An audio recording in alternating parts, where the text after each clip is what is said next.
All right, we are here with Lance Bachmann for our 8th episode of the Boom Room Unfiltered. Thank you for having me, bro. Thank you. Dude, it's been a long time. It has been. So Lance used to be my neighbor, and we miss you immensely. It's been a long time. We miss you and the kids. I know, and it's crazy that, you know, how we met. And again, we met how many years ago? 10 years ago? You sold me my house. No, because I've been with Emily for 12. We met 11 years ago. You sold me the house on Kasi Circle. Crazy. So that's how Sam introduced us. Yes. I remember Sam Zeitlin introduced us. So big shout out to Sam. And I remember you guys were just like dating. You weren't even engaged. I remember right? how it all went down, like yesterday, and you'll laugh. I was living at Waterfront Square. Yeah. Emily was a few months pregnant. It was during the winter time, playoff football, and she walked down to go across the street, Delaware Ave in Spring Garden, to get snacks. And I remember, God, listen, I grew up in the city. I grew up in Council Rock, so I've seen both ways of life. And I went back to the city after Council Rock, and I was like, why if something happens to my wife? Like, these people are animals, half of them down here. Yeah. And I remember calling Sam up, and I said, Sam, I'm moving to the suburbs. He just moved out there, or was moving out there, correct, on Addis Drive. Yeah. And he was my partner, and I said, who did you use? He said, use Bograd. And I'll never forget, I said, he's a Russian, dude. And he was like, it don't matter. Russian. Sam's one of my best, he was my best friend at the time, and still is a great friend. And he's Russian, and he started laughing. He said, trust me. And most of your clientele back then, we evolved into that story, was Russian. Yeah. And I met you, and my wife loved you immediately, and we were looking at houses, and we put a deposit down on Silo Court, remember? Yeah, Silo Hill Drive in Richboro. And the guy, and I loved the house. I loved the house. Yeah. And the guy just started like beating us up on all, like he just wouldn't. And I said, Joe, I'll never buy the house now. And you said, I have this house, Lance, and it's on my street. It was a little bit higher in the budget. It was. And I know you wanted to be at a certain budget. And he's like, I don't want to go by that budget. And I'm like, I got this house for you. And then you take over from there. Well, I remember pulling up, and at this time I didn't know, full transparency, if I was staying with Emily or not. I think we were dating for less than a year, but she was pregnant. I was like, I know I got to put her in a nice home, no matter what, bare minimal. And I pulled up, and I was like, wow, this thing's a castle. It looked like Superman's castle. We walked in, it was the ugliest house ever. Yeah, it was a total gut. It was the ugliest house ever that I've ever seen. I think it was all pink, if I remember correctly. It was all pink. It was built in '93. The house was magnificent. That curb appeal was tremendous to the And what's funny is I knew I was buying that house that night. You remember I said, write it up, buy it, because Emily was breath taken away with when we pulled up. And I was like, if she could raise my son here and be happy, that's all that mattered to me. And I knew I could gut the house, right? And the best thing I ever did was bought that house because it opened up great relationships. Oh, yeah. It kept me and my wife together, who's now my wife. I didn't marry to probably 9 years later. And it's funny, and I've had a beautiful family there for 10 years, and now I'm lucky I got to sell it to a friend of mine, Adrian, that, I go over and he gutted the house. Like, it's crazy. You seen the house? Yes. It's crazy. I've seen it twice now, and it looks 10 times better when I had it. Like, I give him credit. Like, he had the vision, and but I see him raising his beautiful family there. So that house is full circle. It was the best decision I ever made, and it propelled so much more. And people were like, did you lose money on that house? And I couldn't tell you if I lost money, made money, but I can tell you this was the 10 best years of my memories of you, Lauren, Shiloh, tons of friends that I made up here that I'll have for life. Like, just, it's nice. It's irrelevant to me. It's nice knowing you make money in a house, but at the end of the day, you're living in this house. You're enjoying the house every day. So when you put money into the house, and you put a lot of money into that house, more than most people do in a lifetime. I don't have one regret. You got to use out of it. The memories I have with my children there and listen, I just bought the farm, and you helped me get that, right? And, some say I overpaid, some say underpaid. So you live now. So the viewers can know you live now in Fort Washington, Ambler area. I live in it's called Fort Washington. Yeah. I'm not really familiar with the area yet, but it's right by Germantown Academy where my kids go to school. Right. And it's almost 20 acres with both lots. You helped me get both lots right near each other. Farm. It is a farm. I mean, I call it a farm, but it's not a real. I mean, listen, to me, it's a farm, right? Listen, but coming from 1 acre lot to a 20 acre piece of real estate, it's like 18, it's an estate. It is an estate, and people thought me paying, I think I paid 4.2, 4.3 for it. And that time, it was funny because I've always considered you a great friend. Even when I buy or sell real estate you're not involved with, you always give me the truth. When I was selling my shore house, you were like, it's the only offer you got, take it. Of course. Sometimes your first offer is your best offer, so you have to, capitalize on that. I've learned so much from you, and vice versa. When I bought that farm, people thought I was crazy, and now, it is an estate, but I like calling it a farm. But I turned the vision that I had for it, and my kids, the last year, the memories they made there, it's all worthwhile. The only thing that's not business to me, because I think a lot is business. The only thing that's not business to me when it comes to buying and selling things is my home. Yeah. Where you make, the only thing you take, everything is rented. Our watches are rented, our cars are rented. And people say, what do you mean it's rented? When you die, it goes to someone else. Yeah. It's rented. The only thing that's not rented is the time with your children. What you put into your children and what you make them into.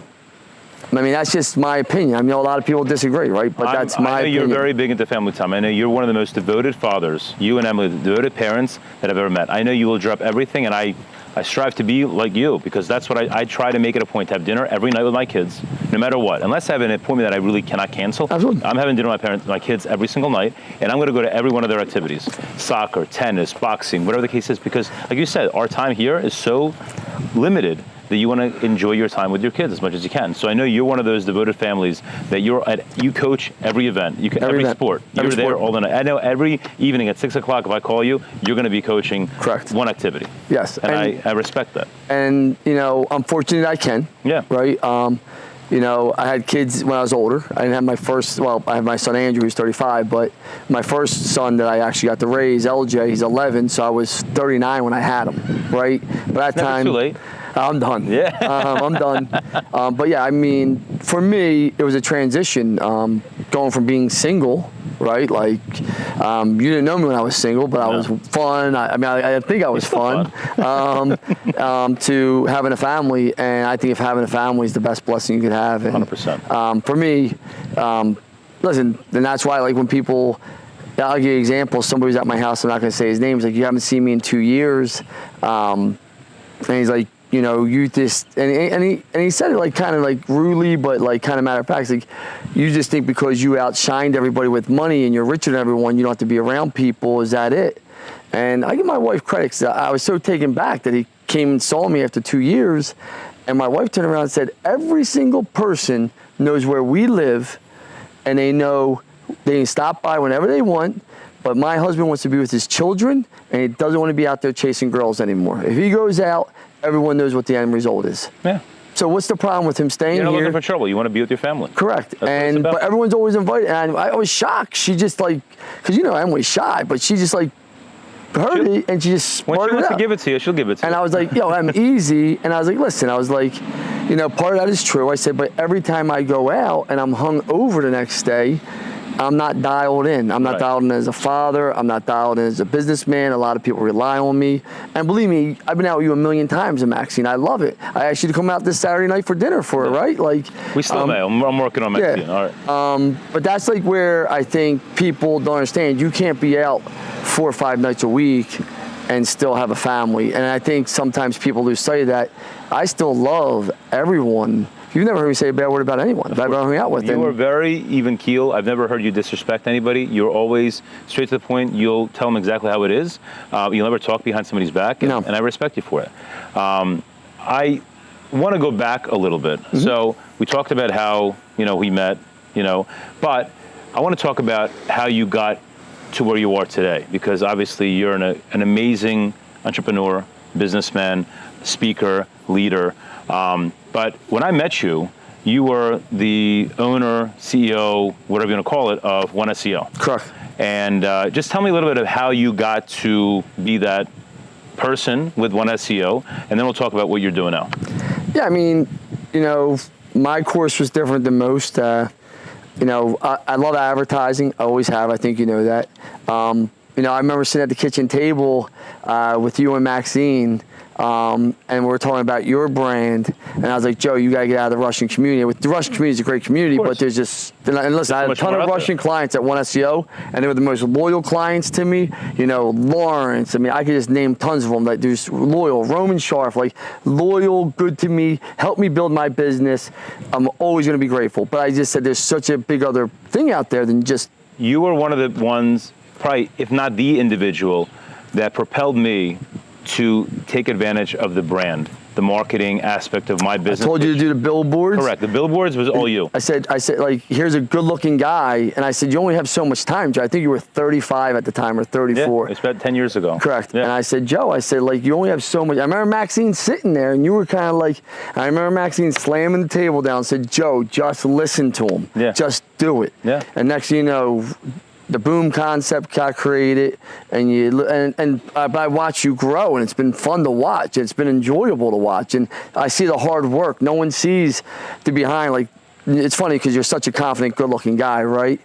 But no one sees behind the scenes when you have to make those decisions, and you see the nervousness, and is this going to pan out? Am I wasting my money? Is this not? And no one sees that. You don't know unless you try. And you don't know unless you try. And I literally took a huge, not that I took a risk, but yeah, financial risk, an emotional risk. You know, I was literally, then all of a sudden 08 hit. You know, everything was great in 05, 06. Yeah. But then 08 hit, and then the shit hit the fan. And I think that's when I started getting into that marketing and kind of going all in. And I think in my industry, let alone your industry, you have to take advantage of the times. And when there's blood in the water and things are slow, you need to basically, you know, come out of the woodwork and make yourself stand out. And you did. And you know, it's been nice to watch your journey. My journey, you know, was, I'm fortunate. I got to work in corporate America. You know, as much as I say to people I can't stand corporate America, I love corporate America. It taught me so much about, you know, people say to me sometimes, you're the most chameleon guy I ever met. You could be polished one moment and not polished. You could be a truck driver the next. I'm like, well, when you work in corporate America, you got to be pretty polished, right? So you got to be a politician. Yeah, and climb your way up. And you learn a lot about business. It's business. It's not personal in corporate America. 90% of the time, it's just pure numbers and pure facts. So I was vice president of AT&T. Ran that for a lot of years. Left, started One SEO. My sister. So how did that happen? Like, I'm sorry to interrupt you. So you left AT&T. Yep. Everyone thought I was crazy. Thought I was nuts. And all of a sudden, like, I didn't know what SEO was. I only realized what SEO was maybe a few years into our friendship, because nobody fully understands what SEO is. They didn't. So what I did was a little unique, right? So at yellowpages.com, I ran their digital team. So I knew SEO, pay-per-click, I knew inclusion. We didn't do any social media at the time.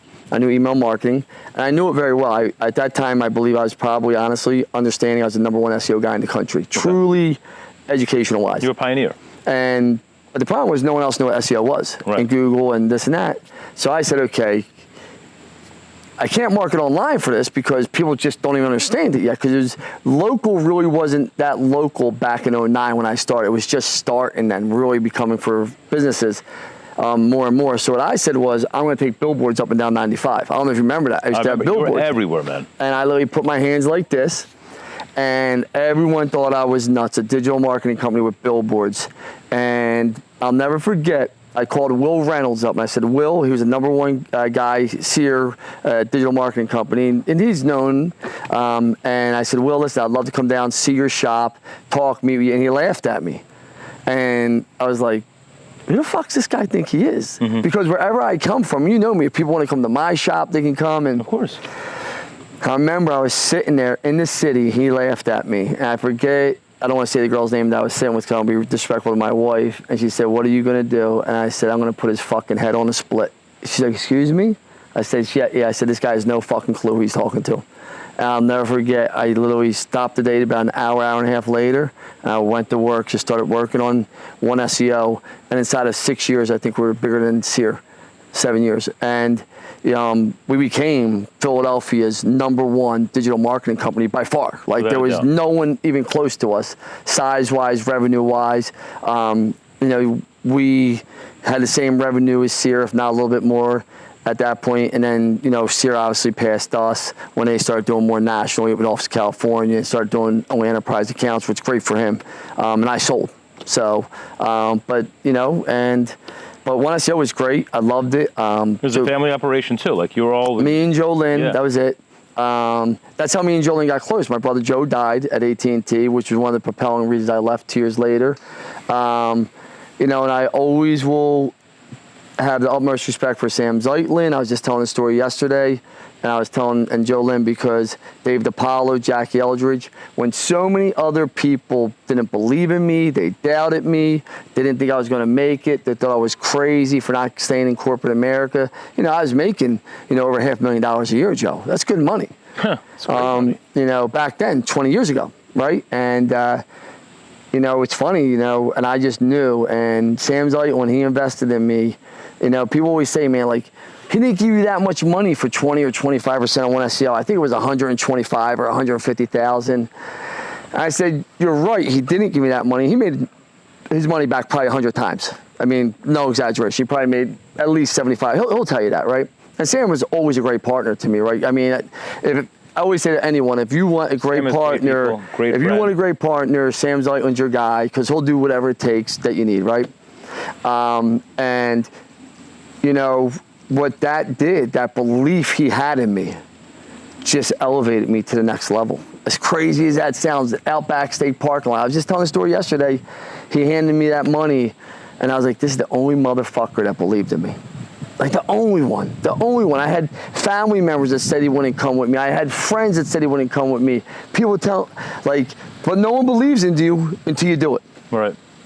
And that's why I always say, don't listen to anyone. You have to be deaf.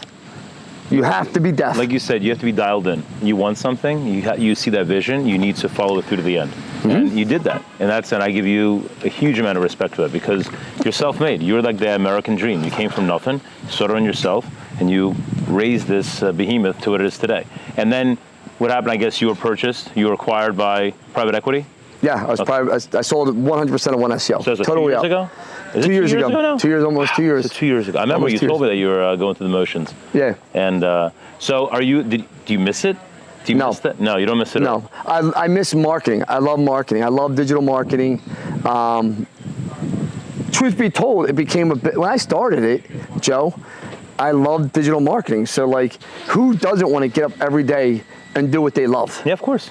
But then it became a business. Yeah. And then it became a bunch of shitheads in the industry that had no clue what they're doing. And I got 30 years of experience in marketing, and you're talking to me about your nephew. Well, that's 23 years old. To copy what you're doing. They think they can do it better. They think, oh, I can do this on my own. Why do I need Lance? But you remain the only game in town. And it's still growing. One SEO is still growing. They're doing well. It just wasn't for me. People don't realize this, though, and this is the funny part, because I'll hear people say one SEO changed after I left, one SEO changed after I left, customers that were mine. I'm like, do you realize I wasn't at one SEO for the last 3 years I owned it? CJ ran it. Like, I legit wasn't there. I was in the building, but I was running Dilling HVAC, growing Shock IT, growing Cherry Roofing, all these companies I sold, right? Like, I wasn't working on one SEO. I knew I couldn't be involved in one SEO if I was going to sell one SEO. Right. It's your baby. To see if they transition into the next person's hands, I'm sure it's hard also. Because I would think you built this business and now you see somebody else running it. Are you happy how they're running it? I'm so happy for CJ. Like, listen, do I talk to her as much as I wish I did? Do I miss her at times? Sure. Dude, she gave me 12 years of her life, day and night. She earned it. I would never, ever, ever be where I am without CJ. And I'll say that to, like she gave me, her sacrifice gave me the ability to move on with my life to the next chapter. I could not be prouder of CJ. And she's divorced from my sister, Jolene, and people are like, it's your ex-sister-in-law. How can you speak so highly of her? And I'm like, she's done nothing but good to me. Listen, business is business. If she was a great partner, a great asset, one has nothing to do with the other. Correct. And like, the private equity firm, I'll let you know in February if I get my earn out. Then I'll tell you how they are. That's the only reason I'd be back in digital marketing. Gotcha. Makes sense. And I'm still the best guy in the country. So it's not like. Listen, I think you're definitely one of the most knowledgeable people in that industry, if not the most knowledgeable. Yeah, so I don't even worry about branding. You are always my go-to call. Like, what do you think of this idea? What do you think of this idea? I think I got more creative by hearing what you had, because your ideas were always oh my God, he's got a point. Like you were always kind of ahead of the game. And I think that was what kind of differentiated you and what you stand out amongst the competition. I think it's so easy, right? I think it comes down to, like, if you just think about, like, since we were kids, everyone always knew who the best looking guy in class was. He stood out. Everyone knew who the best athlete was. They stood out. Right. Everyone knew who the best looking girl was in class. They stood out. Everyone knew who the best athletic girl was. She stood out, right?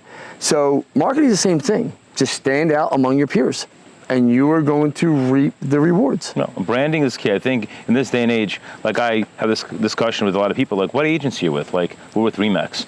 Most people don't know that I'm with Remax. No. They know that I'm Josephbograd and the Boom team, the Bograd experience, whatever the case is, because we've branded ourselves to be known as that entity, not the Remax office that has the Bograd team. What Remax did for you in the beginning, and this is what I say to everyone, they show you the systems, some operation things, they get you the correct paperwork so you don't get jammed up. Right. After about 3 to 4 years or 5 years of being a part of any type of franchise, there's no value add, because they're not going to carry your water. They're not going to carry your cross. They just collect. They just collect. And it's incumbent upon you to understand that. So I tell people when they ask me about joining a Remax or any of these things, I'm like, yeah, it's good for if you want to learn and make sure you're doing everything operationally sound, because they won't let you get jammed up unless you They got a back office that Correct. helps you out. That helps you out, right? You know, but you still got to deliver the goods. You 100%. Still got to sell. And everyone's a salesperson. When I hear someone tell me they're not a salesperson, I'm like, you're selling me on that you're not a salesperson. Right. You 100%. Like, you're a salesperson. Like, your wife's selling you to stay with her. You're selling your wife to stay with you. Some guy's trying to sell your wife to cheat on you. Just that's the reality of life. You sell your kids every day to behave. You sell your kids. I sell my kids every night to go to bed. The hardest sell I have. Oh yeah. So, like, when you understand that, branding just goes with it. Branding and sales. I just believe that's the fastest way to grow any organization. And now that you're no longer in that field, in that arena of the social media world or the SEO world, so to speak, now you were doing what? You built this company called LB Capital. Yes. And so what does your day consist of now? Look, what did you start doing once you sold SEO? The reason I had to build LB Capital is because, you know, it's all my money. Right. And I'm deploying money into, obviously I own Shock IT still. Right. I own... So Shock IT, just so people understand what that is So we do MSP services, Cat 5, Cat 6. Networking. Yeah.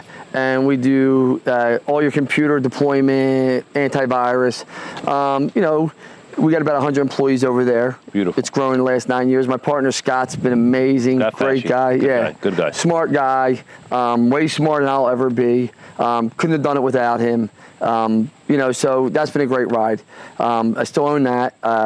I then bought a Titan Pro company that does consultant for Service Titan, which is the #1 platform, kind of like how Salesforce is for businesses. Okay. They are for home services, for HVAC, so roofers. It's like a CRM for those? It's marketing CRM, so much more than just a CRM, okay. But it's a CRM on steroids. So a lot of these people have bringing in these software companies to help out is they don't have the best onboarding. Like, they just can't, right? They just can't. So they're different than Salesforce, right? Like, you have to get a consultant company. So I was using a consultant company. Funny story here. We went through 2 consultant companies that were dog shit. This young kid, 34 years old, had 4 kids, working his ass off, and I like hustlers, you know that, guys at work. So I flew him out from Oregon or Portland, one or the other. I think that might be the same place. Is Portland, Oregon? Yeah. Okay. So I don't know. I'm worse on the maps. So I fly him out. I spent 2 days with him working on my companies. And I said, do you want to be a millionaire? And he's like, yeah. I'm like, do you think you'll be one day? He goes, I want to more than you know, Lance. He goes, I just don't understand business. Now, this guy's giving his time away to people. He's not making any money. We took that company in 1 year. I think he did $250,000 year to date last summer. In the last 12 months, we did $3.9 million. Just technology company, boom.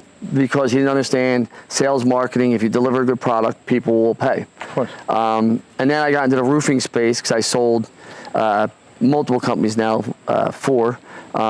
And 3 of them being home services plus so you're right now, what you're trying to do, what you've been doing rather, is you're acquiring service companies like roofing companies, and you're building companies that are maybe not doing so well, building them up, and once they get to a certain level, you're selling them. I don't acquire. You don't acquire? No. Okay, so that's where I actually thought you were acquiring. No, people think I acquire. At first I did. Okay. I put $100,000, $200,000, $300,000 into the operating account for cash. Okay. But then I looked at it and I said, okay, this doesn't make sense. You're taking all the risk. Well, my team's doing all the work, right. This and that. It's my playbook. I've done it. So then, honestly, someone said to me, Lance, like, I'll give you, and everyone that's ever given me their company always said, I'll give it to you for free. Just get me my check. So I said, this is over. I said, I need this much liquidity now in the bank, anywhere between $300,000 and $1 million. You have to have no debt, and I will get you your check. I will scale your company fast. I'll stabilize it. I'll get leadership team in there, and then we'll sell it to a private equity firm, anywhere between $20 and $40 million. You get half the money, I get half the money. During the time that we're working together, I don't take a salary. I take no money. I don't take a penny. So that's your skin in the game. My skin in the game is when we sell, I get rewarded. So, but, you know, and I have a list. I'll show you my phone. If there hasn't been 6 to 10 people that contact me every day to be their partner, I'll give you $1 million. And I don't acquire. Like, I just ended it. Why would I? No, at this point you don't need to. Well, and someone said, like, why would I give you half my company? I said, you contacted me. You've been in business for 13 years. You did $3 million all last year. I did $2.9 million last month with a 22% net.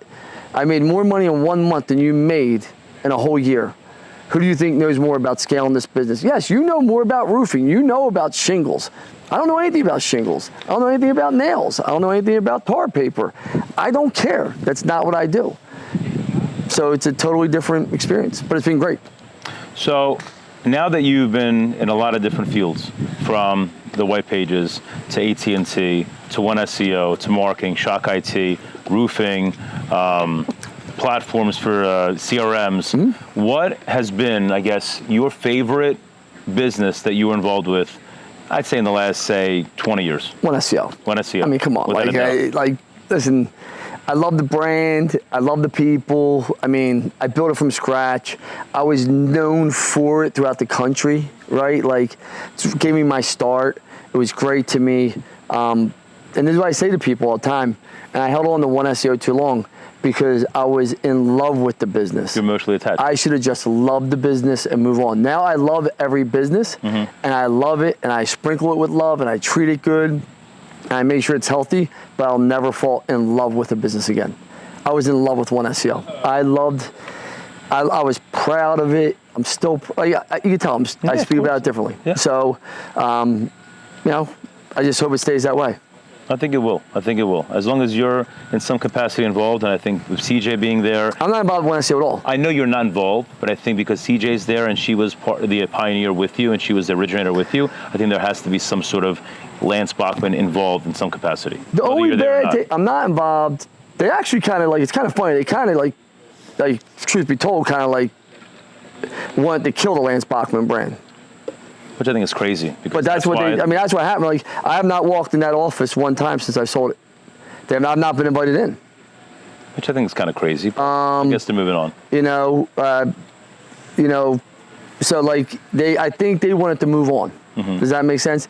The PE firm that bought me is a small PE firm. That's why I said, we'll see if I get my earn out, because I've been paid my earn out from every company I've sold. And most people don't know, in case you know what an earn out is, you get X money up front.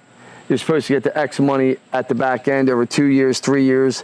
And, you know, it's a lot of money. It's millions of dollars, right? Of course. But they get the control of your company. So it's very easy for them to say they didn't hit an earn out. Now, it's never happened to me. Every company I've ever sold, I've been paid in full.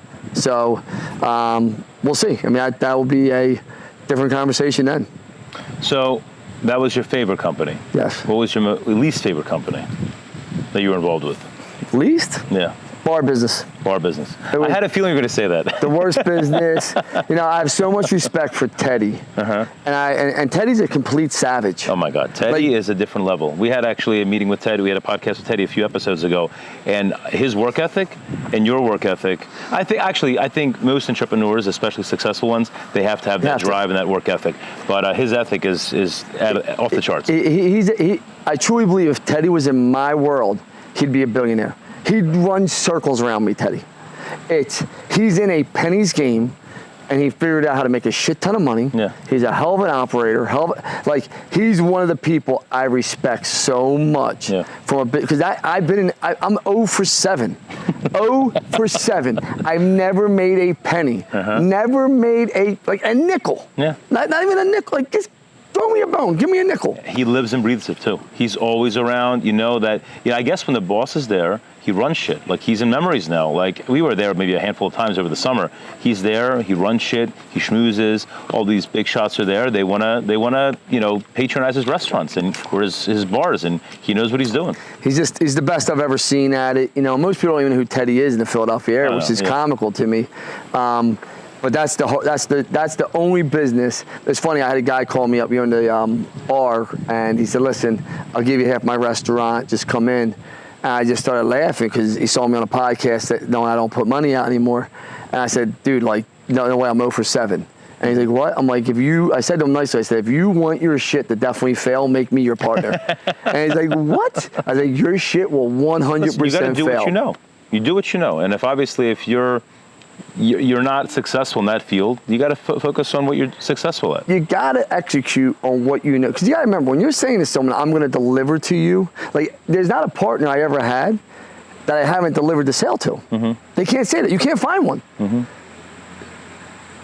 Because what I do is, after the first 90 to 120 days, if it ain't working out, I don't wrap the deal. Because I'm not going to build the company. Period. Well, because this is what happens. People think I'm going to go build your business. That ain't happening. I'm going to put systems, processes in place. We're going to recruit great employees. I'm going to make sure you're successful. But if you aren't getting up and running your business and building your business every day, you're out. Let's put it this way. I bought an HVAC company in Vegas. Real nice guy. Guy talked me into it. About $2 million company, $2.5 million company. My CEO, Bill, said this is a great market out in Las Vegas. I said, let's do it. We unwind the deal after 60 days. I was on 4 phone calls with him. I said, we asked you to do this, and he's always had an excuse on why not. Always an excuse on why not. And I just got on the phone with him. I said, listen, this ain't working out. He says, it's not. You guys just want too much out of me. I don't have this. I said, listen, it's okay. I love you. We're going to unwind the deal. I did it with USA Roof Masters last summer. Like, if you aren't doing because you got to remember, the only incentive for me is to sell the company. Right. That's the end result. So I don't collect money. I'm not getting, like, everyone else gets paid a salary. Everyone else gets money every Friday. I don't. If you were to go right now back 20 years, what would you do different? This is going to sound really, really rude to a lot of people I love. I would have fired every friend I had. And this is why. Because as great of friends they were to me, right? They were great friends. But you got to think about, you said 20 years ago, 25 years ago, right? What are you doing with your friends in your 25, 30 years? You're partying, you're drinking, you're not really... Most are, yes. Huh? Most are. Most are. I was. Even though I was making money selling advertising, most of my friends didn't even know what I did for a living. Because you got to think about this. When the word friend gets thrown around a lot, right? Yeah. The word friend gets thrown around a lot. Acquaintance, friend, boy, it gets thrown around a lot, right? You know who your real friends are. Like, when I left here, Shiloh still talks to me, you still talk to me, Lauren still talks to me, a few other, and other people don't, right? Like, I moved out of sight, out of mind. That's not a real friend. And that's nothing wrong, because people's lives move on, right? When you're 25, 30, you're so, and I'm just being truthful with you here, I wanted to be accepted so bad because I wasn't accepted in high school. You know my story. And not the high school, and I probably didn't do a very good job. I probably was a shitty person in high school, so people were like, I don't want to be around you, right? So, I don't blame them. And I'm not saying anyone ever treated me poorly, because I really didn't, but I was never part of that crowd, makes sense? But when I owned the bars and the restaurants, everybody wanted to be around me. I didn't grow, really. I had fun, I partied, I enjoyed life. Now that I'm 50 years old, I don't talk to, and I would love to see everybody again for a one-night party and have fun, right? I would love that. But I don't see anyone, not even probably once a year, the majority of those people. So what does that tell you? They're real friends. And who do I and like my wife said, you know where my farm is. You know I have 3 young children. Yeah. Anyone's always welcome there. Or to a dinner or whatever. But I can't go sit in a bar and drink for 5, 6 hours. It just can't, it can't happen, right? Like, it will mess up my whole entire week. Like, going to a Monday night Eagles game will kill my whole night, my whole week. Oh, yeah. I'm in bed by 9:30, you know, I get before, so that would be the one piece of advice I give anyone. Know the end goal you truly want, and if you ain't working on that and you're 25, I'm fortunate to be sitting where I am, Joe, for as much dumb shit I did through my 20s and 30s. I have to also believe that there has to be some luck. Like, I know not luck in what you've strived for, what you achieve, but luck in getting through certain barriers and certain obstacles throughout your life when you're younger and do stupid shit, because I've done a ton of it too. Yes. I think there has to be a lot of luck involved. Not to get where you are today, but weeding out all the bullshit getting there. I could have been dead. Listen, I say this to everybody, like, and this is the fact. I drank and drove when I was younger. I was stupid. I could be dead. I could have killed somebody. I never did drugs, but I know a ton of guys that did lines of cocaine and other things, ecstasy and Molly, and I know a ton of people that died from them. Why are you any better than the person that died? You're not. You did the same exact behavior. I know, listen, I got in trouble for fist fights. I could tell you 1,000 people that got, not 1,000, but hundreds of people that got in fist fights and never got locked up. I just was poor, right? When you're poor, shit happens to you, right? Just that simple, right?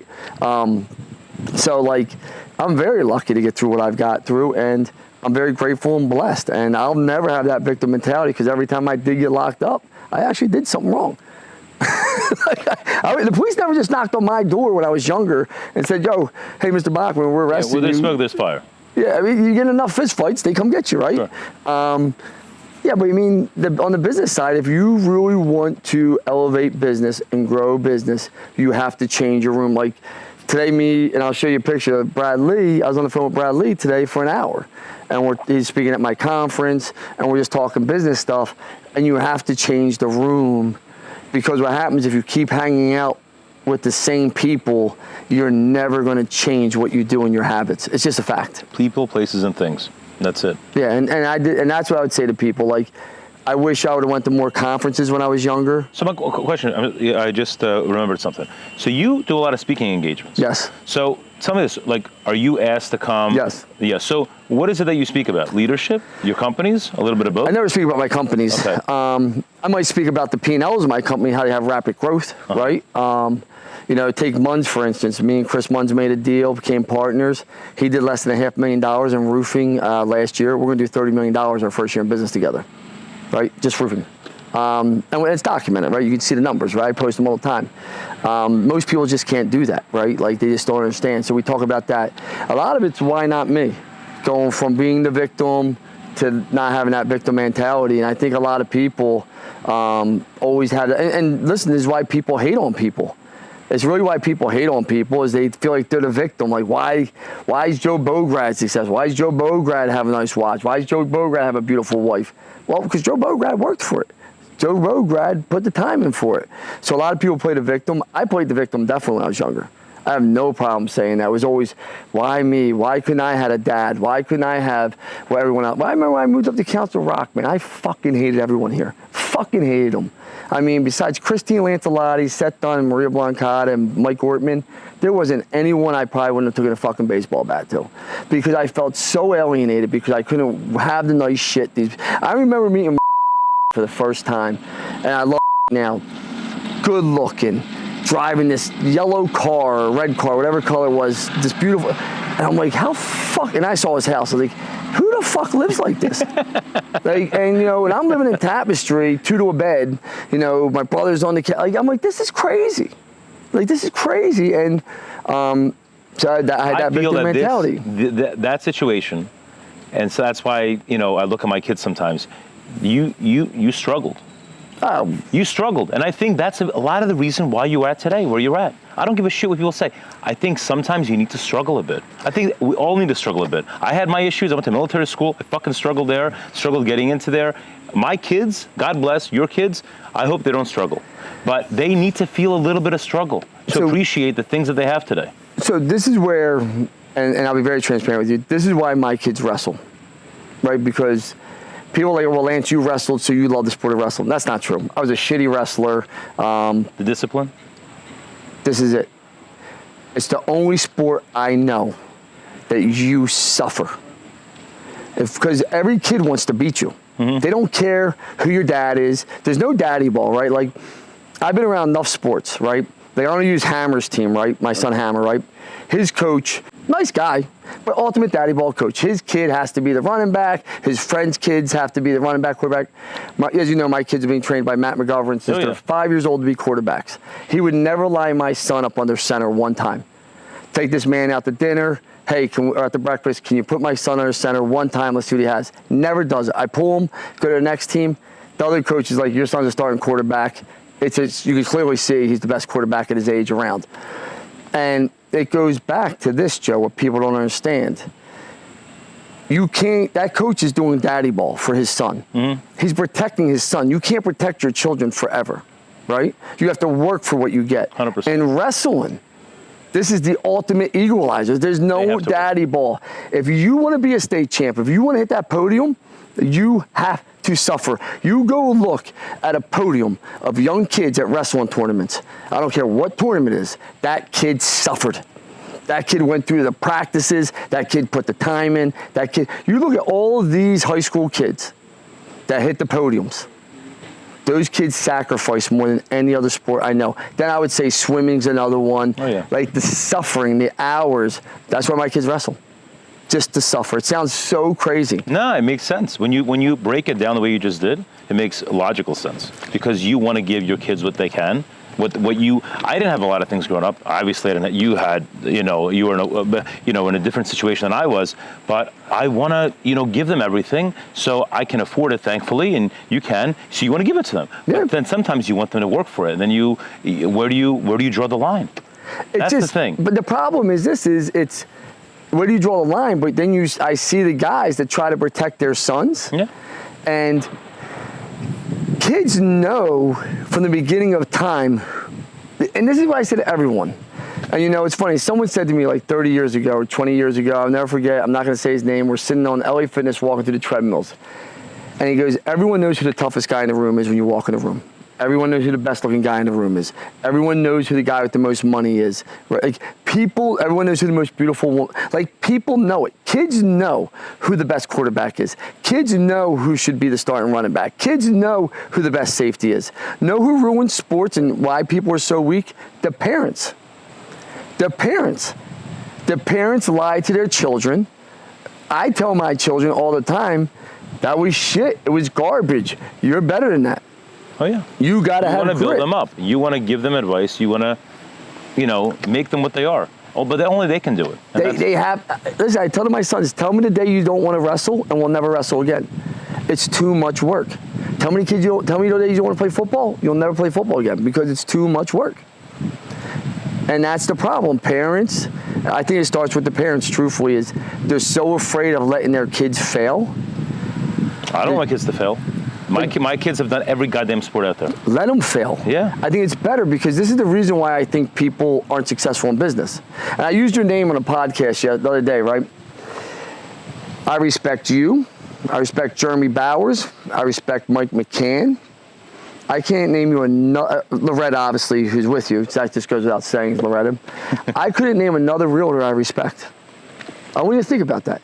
Because they're all fake, they're not good, they don't hustle, they won't put the time in. I could text you, Loretta, anytime, what do you think about this property, what do you think this is, and you're back to me in 5 minutes. You're trying to hustle, right? And the same thing, because you guys have failed. And to bring it back is a lot of parents, a lot of these business guys don't understand. They want to put a show on for social media, their friends. When you understand all these people on Facebook and Instagram aren't your fucking friends, no. And they don't care. You could die tomorrow. Think about how many people you seen die, they don't populate in your feed. How often do you go back to their page ever? Never. So no one cares that much. So be willing to fail in business. I have failed in business so much. Oh, yeah. I come back strong, and I call it the grit factor. I truly believe what makes me different than most people is I have a resounding amount of grit and perseverance to I don't care what anyone thinks, and if I lose, it's okay. Resiliency, that's what it is. It's okay, and I want my kids to have that. And that's why they wrestle, because I want them to suffer. Like, if you think about it, what other sports do you know where people suffer? Give me, your daughter plays tennis. Yeah. 5 days a week. There cannot be daddy ball there. No, I'm not there. It's one-on-one. No, I'm saying, but it's one-on-one. It's she wins or she loses. Yeah. And she's going to win or lose. She lost today. She lost today, and she was so upset. I told her what she needs to do. I watched her match yesterday. She won. You know, you wanna crawl in there sometimes. I'm sure you see your kids wrestle, and you see them making mistakes or basically not giving the 100%, and you want to crawl in there, and you want to just like hit them over the head. But it's only on them. They have to figure it out. The mistakes never bother me. You said something. The 100% is where I go berserk. Yeah. The mistakes. Now you're going to make mistakes. Of course. You're going to have to clean things up. But they don't try. They're not trying. 90% of the time, I hate to say this in sports, that 90% I truly believe, the better person wins. Of course. 10% an upset happens. Yeah. And you just got to deal with it, and that's life, and that's sports. They wanted it more. It could be anything. You could be having an off day, mentally, they wanted it more. I believe anything in business, because I talk a lot about business, right? And about, this is what I believe when it comes to business, right? 60% is just showing up. And I tell any of you guys to go do this. Go call 10 people and leave a message or email them. You won't even get 6 responses out of 10. You won't. You just won't. No. If you do of that, only 50% will actually even show up that did respond. Or they'll try to get the easiest path to get your business instead of being committed to the process of coming out, getting to know you. Of that, 20 or 30% are going to show up with a great positive attitude, and then only 10% have the dog in them to keep following up, keep following up, keep following up. I believe that in sports, 60% you'll beat 60% of the people by just showing up in sports and business. Right. 30% if you have a positive attitude. Like I showed up today. I showed up with a positive attitude. I was happy to see you. And the other 10% is being a dog. How much dog do you have in you? If I meet someone else, you know, that is going to show up, that has 30% great attitude, and they're a dog, well, then it's going to come down to who wants it more. Of course. That's the way it is. That's like anything. Last question, because I know you got a lot going on today, and I want to, do you miss living on our street? I do. I miss living on your street. Listen, you know, I'm very honest, you know, about it. This is my favorite place I've ever lived. You got to remember, I built a beautiful family and great friends here. Yeah. You know, it's funny, like I moved, it's been a year now, and I have a few friends out there, but you don't have a ton of friends out there. So like the friendships I had here, man, like, you know, Seth Martin, like this, I could name 20 people that were just great friends, good people. And it was my environment, right? I moved out of my environment.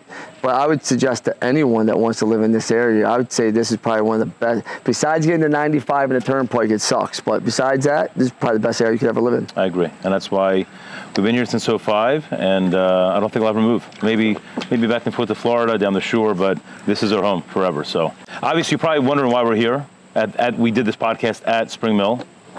We did, well, you're a member. Well, I'm a member. You got your golf outing here. We're sponsoring that. That's right. So we're doing our third annual Watch Us for Good golf outing with Luxury Bazaar. We have a lot of sponsors, LB Capital sponsoring, and a lot of others, Callipin and Rays, the list, Roger Wilco, the list goes on and on. So, you know, it's October 21st at Spring Mill Country Club, so I hope everyone can make it, and I know you're going to be in attendance as well, so I thank you for that. Absolutely. And I really thank you for coming out. I really appreciate you taking the time. I really do miss you. We used to see each other a lot more frequently, and I'm sure we'll see each other more often. Just have to kind of pick up the phone, and we have to make a time to, and maybe Saturday we'll see each other as well. 100%. Miss you too. Well, just want to say thanks again for the Boom Room Unfiltered episode number 8.